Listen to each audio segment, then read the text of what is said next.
Prime Minister Shri Narendra Damodar Das Modi.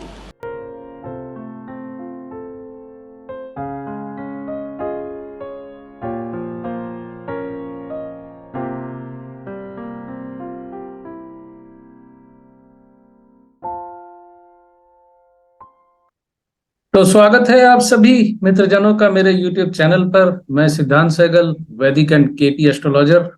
2024 के चुनावों को लेकर सरगर्मी बढ़ चुकी है और 2024 या अगले लोकसभा चुनाव में बीजेपी की क्या स्थिति होने वाली है, इसी पे ही ज्यादा चर्चा है, क्योंकि बीजेपी ही सत्ता में है। तो जो सत्ता में होता है वो सत्ता में रह पाएगा या नहीं, इसी पे चर्चा ज्यादा होती है। बाकी तो और 20 पार्टियां हैं, उनकी भी अलग अलग चर्चा की जाएगी कि वर्तमान में उनकी स्थिति क्या है। लेकिन आज भाजपा की या नरेंद्र मोदी जी की शपथ ग्रहण की कुंडली का विचार करते हुए कुछ तथ्य मैं आपके सामने रखूंगा। 2014 में जब शपथ ली गई थी, उस वक्त की लग्न क्या थी, लग्नेश की स्थिति क्या थी, उसकी कुंडली आपके सामने है। और इसके बाद मैं 2019 की कुंडली भी आपके सामने रखूंगा इसी वीडियो में।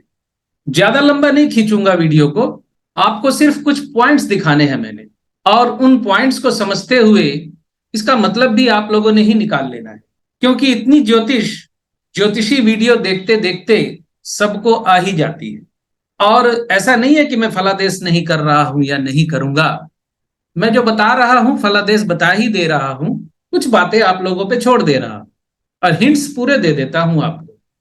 तो 2014 में मोदी जी ने जब शपथ ली थी, तारीख थी 26 मई 2014, रात को 6 बजे शपथ ली थी दिल्ली। उस वक्त कुंडली बनी थी तुला लग्न की, और लग्नेश शुक्र दशमेश चंद्रमा के साथ यहां सप्तम भाव में बैठे हुए, यानी बैठे हुए थे 2014 की कुंडली में। तो लग्नेश की प्लेसमेंट अच्छी ही मानी जाएगी सप्तम भाव में, और दशमेश दशम भाव एडमिनिस्ट्रेशन का और पावर का भाव होता है। दोनों यहां एक साथ बैठे हुए हैं कंजंक्शन में। हाँ, केतु साथ है और लग्न में राहु है, और तुला लग्न के अनुसार कारक शनि चतुर्थेश और पंचमेश बैठे हुए हैं लग्न में। राहु और शनि की युति है लग्न में। तो लग्नेश की स्थिति आपने देखी यहां अच्छी है, दशमेश के साथ है, शुक्र की महादशा में, मंगल की अंतरदशा में। यानी ये जो कुंडली बनी थी उस वक्त शुक्र की महादशा चल रही थी, शुक्र में शुक्र की ही अंतरदशा में शपथ ली गई थी। और उसके बाद शुक्र में सूर्य, चंद्रमा और फिर मंगल शुरू हुआ था दिसंबर 18 से, और 2019 में इस कुंडली के अनुसार मंगल की अंतरदशा में चुनाव हुआ था। मंगल यहां द्वादश भाव में है इस कुंडली में, और मंगल की अंतरदशा में चुनाव हुआ था। तो मंगल द्वादश भाव में कितनी डिग्री के हैं देखिए, कन्या में 15 डिग्री के, और द्वादश भाव शुरू हो रहा है तुला से, यानी तुला राशि ही द्वादश भाव में है। इंटरसेप्टेड साइन के सिस्टम की वजह से तुला राशि 2 भावों की लॉर्ड हो गई। तो मंगल कन्या राशि में 4 डिग्री 24 कला से कन्या राशि शुरू हो रही है, और मंगल कन्या में 15 डिग्री के। तो यहां आप स्पष्ट देखें कि मंगल छठे भाव में बली है, और 2 7 11 मंगल की प्लेसमेंट 11 में है। मंगल द्वितीयेश है, सप्तमेश भी है तुला लग्न में, और एकादश में बैठे हुए हैं। छठे भाव में स्ट्रांग हो रहे हैं, छठे में स्ट्रांग हो रहे हैं क्योंकि मंगल चंद्रमा के नक्षत्र में है, और मेष राशि भी यहां बढ़ गई है, यानी मेष राशि 2 भावों की लॉर्ड बन गई है, तुला राशि 2 भावों की लॉर्ड बन गई, और चंद्रमा चलित में छठे भाव में है। तो टफ कंपटीशन, मंगल की अंतरदशा, मंगल एकादश में थे 2019 में। ये एक पॉइंट्स या कुछ बिंदु आपके सामने मैंने रख दिए। मैं नरेंद्र दामोदर दास मोदी ईश्वर की शपथ लेता हूं कि मैं विधि द्वारा स्थापित भारत के संविधान के प्रति सच्ची श्रद्धा और निष्ठा रखूंगा। अब ये कुंडली आपके सामने है, शपथ ग्रहण की कुंडली 2019 की। 30 मई 2019 को बृहस्पतिवार था और रात 7:04 पर दिल्ली इंडिया शपथ ग्रहण की कुंडली बनी थी। ये यानी इस वक्त शपथ ली गई थी। और शपथ ग्रहण की जो कुंडली है आप देख सकते हैं, वृश्चिक लग्न की कुंडली है, वृश्चिक लग्न की कुंडली है। और यहां लग्नेश अष्टम में बैठा हुआ है राहु के साथ। लग्नेश मंगल अष्टम में राहु के साथ बैठा हुआ है और मंगल राहु के ही नक्षत्र में है, इसलिए लग्नेश का संबंध अष्टम भाव से बहुत ज्यादा स्ट्रांग बना हुआ है। मंगल एक है लग्नेश, यानी एक लिखा हुआ यहाँ 1 नंबर, छठे भाव के लॉर्ड है और अष्टम में बैठे हुए हैं और राहु के नक्षत्र में है। आप देख सकते हैं राहु भी अष्टम में है, यह 8 लिखा हुआ है। तो मंगल का संबंध पूरी तरह से अष्टम से बना हुआ। लग्नेश का अष्टम में बैठना और जिसके नक्षत्र में लग्नेश है उसका भी अष्टम में होना, लग्नेश का अष्टम के साथ डबल संबंध बन जाना, इसका क्या मतलब होता है और क्या फलादेश होता है ये मुझे आप लोगों को अब बताने की जरूरत नहीं, आप खुद समझ जाइए। बुध की महादशा में शनि की अंतरदशा थी जब शपथ ली गई थी। शनि धनु में और शुक्र के नक्षत्र में, शुक्र मेष में 24 डिग्री का है, धनु में यानी दूसरे भाव में और शुक्र के नक्षत्र में।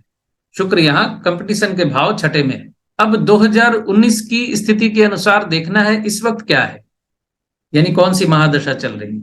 पिछली बार में मैंने आपको दिखा दिया मंगल की अंतरदशा में वापस गद्दी मिली थी। अभी केतु की महादशा चल रही है और चुनाव के वक्त केतु में सूर्य की अंतरदशा या चंद्रमा की अंतरदशा होगी। अगर चुनाव पहले होते हैं सूर्य की अंतरदशा में तो नवंबर 2023 तक होंगे, या चंद्रमा में होंगे तो जून 2024 के पहले हो जाएंगे।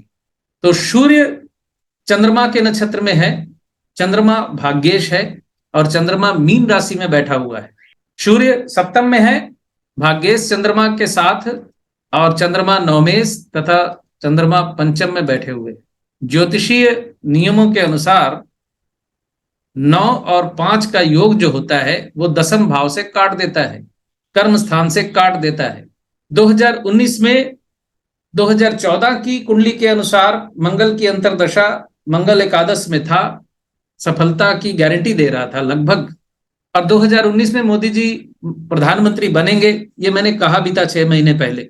अब इस वक्त केतु में सूर्य की अंतरदशा की स्थिति ये है और चंद्रमा की अंतरदशा की स्थिति क्या है वो भी देख लेते हैं। तो चंद्रमा बुध के नक्षत्र में है, बुध वृषभ में 25 डिग्री का बैठा हुआ है, यानी सप्तम भाव में स्ट्रांगली बैठा हुआ है। बुध एकादशेश है तो बुध अष्टमेश भी है और चंद्रमा की अंतरदशा 9-5 का कॉम्बिनेशन यहां भी बन रहा है और बुध के नक्षत्र में है चंद्रमा। बुध एकादशेश है, अष्टमेश भी है और बुध सप्तम भाव में बैठा हुआ है। सप्तम भाव विरोधी का भाव होता है। डॉट कनेक्ट करते रहिए, चीजें आपको समझ में आएंगी। चंद्रमा का संबंध एकादश से बना हुआ है बुध के माध्यम से, लेकिन बुध अष्टमेश भी है और बुध की प्लेसमेंट सप्तम भाव में है। इसका आंसर मैं आपको दूंगा बाद में फिर किसी वीडियो में, चुनाव के पहले ही दूंगा, चिंता ना करें। अच्छा, इशारा दे देता हूं, कर्नाटक चुनाव में मैंने कहा था कि बीजेपी की इज्जत बच जाएगी, तो यहां भी कुछ वैसे ही संकेत हैं कि इज्जत बच जाएगी। चंद्रमा का संबंध ऐसा ही है, लेकिन 9-5 का संबंध सूर्य के वक्त और चंद्रमा का खुद 9-5 से संबंध और बुध अष्टमेश है, याद रखना है। और 2014 की लग्न कुंडली लग्नेश सप्तम में थे और 2019 की लग्न कुंडली लग्नेश अष्टम में है। अष्टम भाव अपमान, बाधा, अकेलापन, अंधेरा, ऐसी ही चीजों का होता है। और 2019 के बाद जब से शपथ ली है उसके बाद से भाजपा सरकार को, केंद्रीय सरकार को कोई ना कोई झंझट पीछा कर ही रहा है, यानी कोई ना कोई समस्या, कोई ना कोई भ्रष्टाचार से संबंधी मामला उछल रहा है, आरोप लग रहे हैं, इससे तो आप इनकार नहीं कर सकते। 2014 से 2019 का समय जितना स्मूथ था, 2019 से अभी तक का समय उतना स्मूथ नहीं है, ये बिल्कुल नंगी आंखों से दिख रहा है। तो आप इसका क्या आकलन करना चाहते हैं? ईमानदाराना कमेंट कीजिएगा, बेमकसद का कमेंट करेंगे तो वो कमेंट डिलीट भी कर दिया जाएगा और आप चैनल से भी आउट हो जाएंगे, आप देख नहीं पाएंगे, फिर बैन भी कर दूंगा।